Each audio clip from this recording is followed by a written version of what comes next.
그래서 발표를 할 겁니다. 역시 그 질문과 답변 시간이 한 5분 정도 있을 거고요. 그 다음에 세계 암호화폐 결제 시장과 페이 크립토라는 제목으로 하이브리드 김광현 대표께서 말씀하시고 역시 5분 정도 질문과 답변이 있을 겁니다.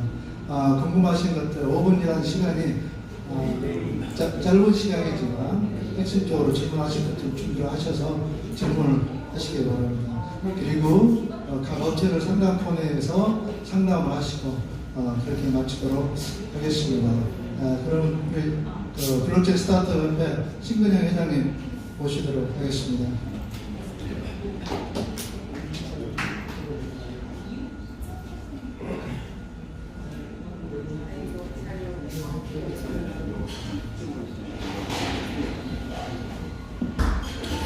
안녕하세요. 신근영입니다. 날씨가 조금 더운 거 같고 봄이 벌써 이제 여름은 가나 싶은데 보통 좀 벗어내겠죠? 네.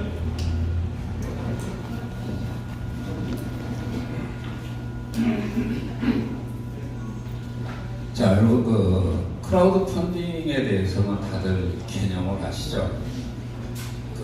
개미들이 이제 여러 사람이 돈을 모아서 중개회사를 통해서 지분을 투자해주고 돈을 빌려주고 하는 걸 이제 크라우드 펀딩이라고 합니다.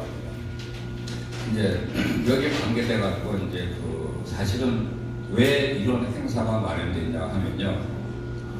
우리나라에서는 이제 지난 2월 15일자로 크라우드 펀딩 방식을 통해서 지분을 누구나 인터넷에 광고하던 신문 광고하던 누구나 15억까지는 투자금을 모을 수 있게 법적으로 허용이 되어 있습니다.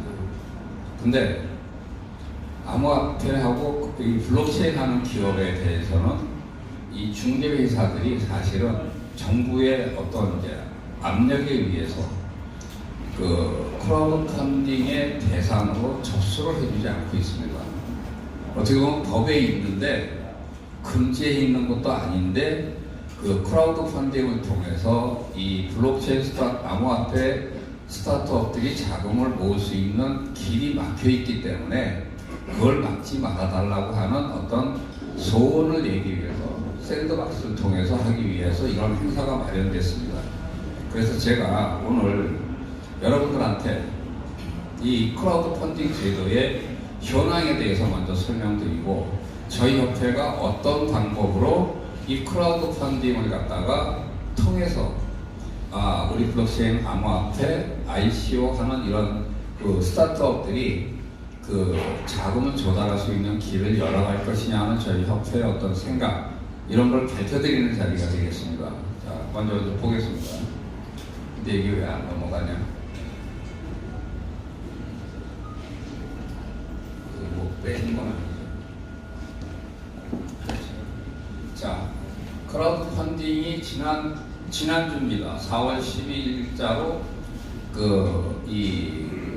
금융위원회에서 보도자료가 나왔습니다. 그래서 최근 3년간 크라우드 펀딩을 통해서 자금을 모은 지표가 나왔는데요. 417개 스타트업에 755억 원이 투자됐습니다. 그래서 이 중에서 이제 지분 투자로 들어간 게 331건에 526원, 한 회사당 평균 1.6억 원이 들어갔죠. 그래서 전체 모은 돈의 70% 정도가 지분으로 돌아갔고, 프로젝트, 예를 들어서 영화 같은 거 찍을 때 자금을 크라우드로 조달해가지고서 영화 찍고 하는 그렇게 돈을 빌려주는 이런 걸 들어오게 채권 투자의 약 30%입니다. 이게 이제 현황이고요. 그 다음에 이제 펀딩을 성공해서 돈을 받은 업체의 평균 업력이 40개월입니다. 그러니까 3년 4개월 정도 버티고 살아남은 기업들이 돈을 받는 겁니다. 그러니까 솔직히 어떻게 따지고 보면 초기 창업, 즉 이러고서 이제 금융위원회 발표자로는 초기 창업 기업의 자금 조달 수단으로서에 따르니까 3년 4개월 지났으면 초기 창업 기업은 아니죠. 솔직히 말씀드리면. 그래서 사실은 이게 우리나라의 엔젤 투자가 되게 어렵게 돼 있습니다. 그리고 이제 투자자 수는 39,000명입니다. 그래서 실투자자를 갖다 제가 물어봤습니다. 물어봤더니 2만 명에서 3만 명 수준으로 얘기를 합니다. 그 인당 평균 200만 원 정도 투자합니다. 그래서 이제 이렇게 자료가 나와 있는 걸 제가 캡처해가지고 여러분들한테 이제 현황이 이렇다는 걸 보여드리고 크라우드 펀딩을 통해서 자, 두 번째로는 올해 들어서는 금액이 좀 늘었어요. 평균 2.6억으로 늘었는데 왜 그랬냐? 가장 큰 게 한도가 작년까지는 7억 원밖에 못 모았어요. 근데 올해는 15억 원까지 모으게 됐기 때문에 한도를 갖다 풀로 이제 초과해가지고 15억을 다 모은 이런 사례가 나오더니까 평균 금액이 좀 올라갔죠. 그래서 이제 이런 크라우드 펀딩을 통한 자금 조달 시장이 조금씩 좋아지고 있다. 그러나 이 또 돈을 빌려간 거는 또 공시를 통해 가지고 관리하겠다고 하는 정책이 발표가 됐고요. 그래서 이제 이렇게 관련 자료들이 있고 이 자료는 저희 호텔 홈페이지에 띄워놓을 거니까 언제든지 와서 보시면 되겠습니다. 그래서 그리고 나서 이제 법이 몇 가지 바뀌었습니다. 이걸 갖다가 이제 여기에 오신 분들하고 이제 우리 참여 기업들한테 제가 다 설명을 드리려고 해가지고 왔는데 앞으로 크라우드 펀딩을 중소기업한테까지 확대를 하겠다. 그 다음에 그 코넥스라고 있습니다. 옛날에 제3시장에서 코스닥 밑에 코넥스 기업도 거기 상장하고 3년 동안은 크라우드 펀딩을 갖다가 허용해 주겠다. 결과적으로 엔젤적인 투자를 통한 스타트업들에 대한 투자가 어떻게 보면 중소기업하고 코넥스 같은 기업이 가져가는 그런 정책을 갖다가 거꾸로 가는 정책을 핀 거라고 봅니다. 저는. 그래서 이제 여기 개선된 내용이고 여기다 이제 요약을 하면 이렇게 되고 그 다음에 적격 투자자 자격을 확대를 했는데 뭐 보면은요 저기 그 500만 원에서 1000만 원으로 올려주고 한도가 기업당 1000만 원에서 2000만 원 올려주고 사실은 실제로 사업하는 사람들한테 그렇게 도움되는 제도는 아니에요. 그래서 이제 사행성 금융보험 이런 거 빼놓고 나서는 다 펀딩을 통해서 자금을 조달할 수 있는 그런 시장이 지금 이제 마련되고 있는데 이렇게 돈을 모을 수 있는 이 시장에 블록체인이라는 이름만 달아도 접수가 안 되는 게 현실입니다. 그래서 저희가 여기다가 이제 어떻게 할 거냐 설명드리기 전에 일단 우리나라 그 스타트업들에 대해서 일반인들의 투자가 어느 정도 이제 들어오고 있느냐 하는 걸 갖다 제가 설명드리자 그러면 우리나라의 증권 계좌 수가 2,700만 개 정도까지 늘었습니다. 계좌가 2,700만 개인데 또 2,500만 개 정도 이상 되는 계좌가 잔고가 10만 원 이상 6개월 내에 한 번이라도 거래가 된 게 2,500만 개입니다. 근데 이 중에서 실제로 투자자 수는 한 500만 명 정도 봅니다. 그러니까 한 사람이 5개 정도의 증권사를 거래하는 이런 구조가 되겠죠. 그리고 이제 그러면 결국은 이 얘기는 무슨 얘기냐 그러면 주식을 사고 팔고 내가 재산을 늘리고 이런 연금이나 급여나 이런 거 말고 투자를 통해서 돈을 벌겠다고 하는 사람이 500만 명이나 있다는 겁니다. 우리나라에. 그러니까 돈을 사실은 굴릴 데가 없는 사람들이 많은 거죠. 그러면 P2P 투자 아시죠? 돈을 빌려주는 거. 여러 사람이 돈을 모아서 사람들한테 빌려주고 이제 중금리를 받아서 그 이자를 통해 가지고 수익을 내겠다는 사람이 약 한 40만 명 정도 있습니다. 근데 크라우드 펀딩으로 아까 제가 말씀드렸습니다만은 2만 명에서 3만 명 수준의 투자자가 있다고 말씀드렸죠. 근데 실제로 크라우드 펀딩 중개 회사에 실제로 지금 투자해주는 투자를 목적으로 하는 사람이 얼마나 되느냐 물어봤습니다. 그랬더니 몇 명 된다고 얘기할까요? 이거 맞히시는 분한테 제가 상품권 하나 쏘겠습니다. 저희 회사가 상품권 회사니까 보내드릴 수 있습니다. 몇 명 정도 될까요? 엔젤 순수 투자자. 자 보세요. 500만 명, 40만 명 있으니까 이 비상장 기업 스타트업에 투자해가지고 이 회사가 잘 되면 내가 벌겠다고 하는 사람들 몇 명이나 될까요? 만 명? 만 명, 5천 명, 만 명, 만 명. 100만 명? 40만 명이요. 감사합니다. 그렇게만 되면 이런 자리 없어도 됩니다. 만 명, 만 명. 이거요. 만 명. 만 명. 2,000명입니다. 2,000명. 그 사람들이 실제로 투자하는 사람이 2,000명밖에 안 되고 한 군데 우리나라 대형 1, 2, 3등이 보면 그런 투자하는 사람들이 500명밖에 안 돼요. 그러니까 엔젤 투자가 없다 이런 얘기입니다. 결론적으로 뭐냐 그러면 왜 ICO가 우리나라에서 난리 버거지 쳤느냐? 스타트업들이 돈을 조달할 방법이 없었잖아요. 근데 이제 그게 이제 코인이라는 걸 통해 가지고 투자가 빨리 회수가 되니까 투자자가 많이 들어왔던 겁니다. 이거 하나의 이유 중에 하나죠. 우리나라 벤처 캐피탈, 혹시 여기 벤처 캐피탈에 오신 분 계세요? 없죠? 그럼 욕 좀 해도 되겠네. 우리나라 벤처 캐피탈은 벤처라는 말을 빼야 됩니다. 자산운용사. 최소한도 시리즈 B 이상 어느 정도 회사가 커서 성장 가능성이 보이는 회사만 찾아다녀요. 엔젤 투자가 아니잖아요. 나라에서 일정 부분을 투자하라고 한도를 줘도 투자 안 해요. 이게 현실이에요. 그러니까 우리나라 스타트업들이 자기가 사업하려고 그러면 자기가 저축했던 돈, 엄마 아버지가 협박해가지고 돈 끌어내고 우리 아들이 사업한다고 저 협박하고 있습니다. 지금. 내가 지금 새끼 같은 줄 알아서 뭐 그래요. 집안이 좀. 자, 이제 그런 것서부터 이제 친구들끼리 돈 모아서 하는 거에서 해봐야 이제 기보신보에서 5천만 원, 1억 지원받는 거. 그거 외에는 자금 조달해서 투자자를 갖다 모을 수가 없습니다. 그게 우리나라 현실입니다. 그래서 그 하이리스크 하이리턴이 아닌 안전 투자 위주로 벤처 캐피탈이 하기 때문에 저는 벤처라는 말을 빼라. 그냥 너희들은 자산운용사지 무슨 벤처냐.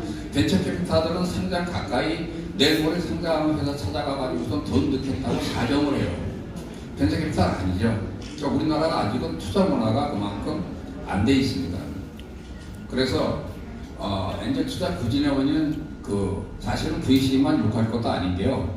투자 수익률을 따져요. 나라에서 돈 빌려주고 매칭 펀드라고 벤처 캐피탈을 갖다 설립을 하면 절반 정도 자금을 나라에서 대주거든요. 50%를. 근데 거기서 이제 그 투자했는데 실적이 뭐냐, 손실 얼마나 받냐. 그러니까 안전 투자라는 거죠. 그리고 나서 이제 그 국가의 지원 체제가 부족하고요. 결국은 우리나라 금융산업은 관치금융으로서 사실은 정부의 눈치 봐가지고 누가 정치권 쥐를 잘 타느냐에 따라 은행장이 되고 안 되고 이게 뭐 우리나라 현실입니다.